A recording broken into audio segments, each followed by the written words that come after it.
But we begin tonight in the very latest in far right-wing nuttery.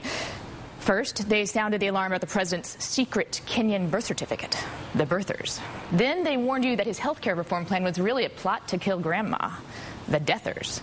And now, the conservative corner that specializes in conspiracy theories has been inspired by the president's plan to address students next week. Consequently, the indoctrinators are spreading the word about what this speech really means. President Obama is coming for your children. This is what Chairman Mao did, Laura. Oh, my this God. This is like Max Headroom. This is going into every single classroom. There is no escape from him. They do this type of thing in North Korea and the former Soviet Union. We know that the left has always used kids in public schools as guinea pigs and as junior lobbyists for their social liberal agenda.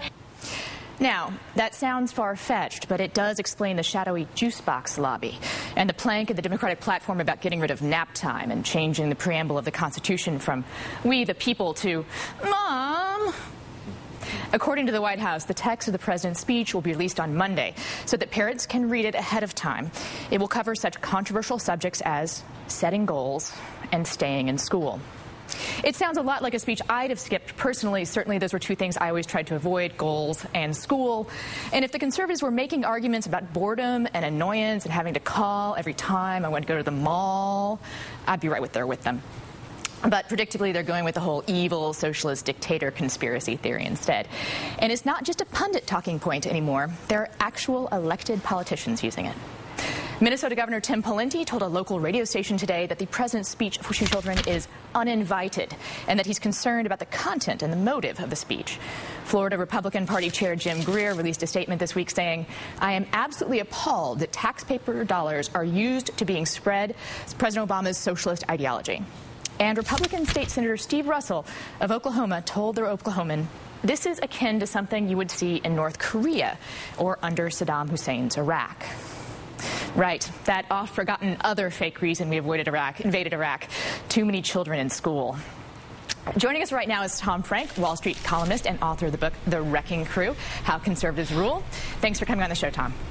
How are you doing today, Anna? I'm good. It's really good to see you.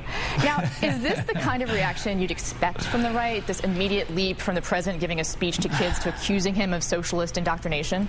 It's going way too fast for me. Look, I'm from Kansas. A lot of your viewers are going to know that I wrote that book, What's the Matter with Kansas, and a lot of it has to do with that controversy there about, teaching evolution, the theory of evolution in schools. Schools are often the sort of the battleground for the culture wars, but these fights take decades. They go for years and years and years fighting about the textbooks, fighting about evolution.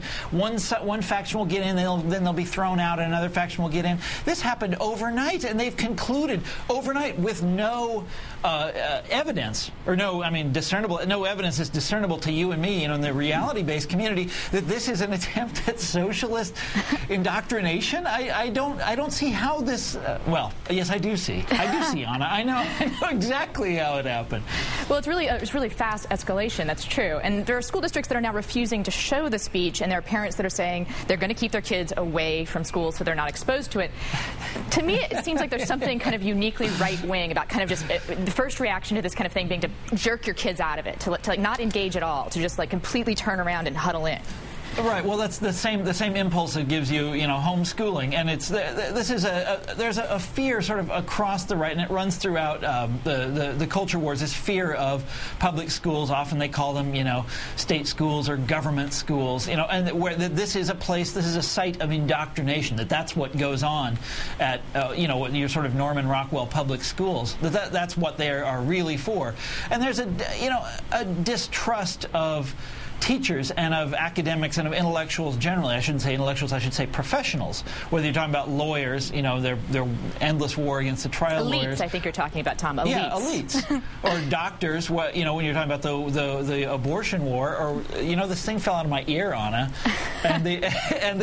Or in this case, school teachers. There's this deep distrust of professional groups, and they call them, of course, elites. And they're always trying to impose their, ideology on we the people. liberal, right? Well, now, this is also sort of there's a little bit of a reverse action here, because President Bush, H.W. Bush, addressed school children in 1991, and there was an outcry then from Democrats, but it didn't seem quite so emotional. It wasn't the same kind of like pulling the children out of school reaction. Do you think what explains that different tone to the outrage over Obama's speech? Well, could it be that George H.W. Bush was not a commie? You know, I mean, that might have something to do with it. No, I mean, look, they've obviously these are charges that only apply to liberals. It only applied to Democrats, and frankly, that only applied to people like you and me. The right, you know.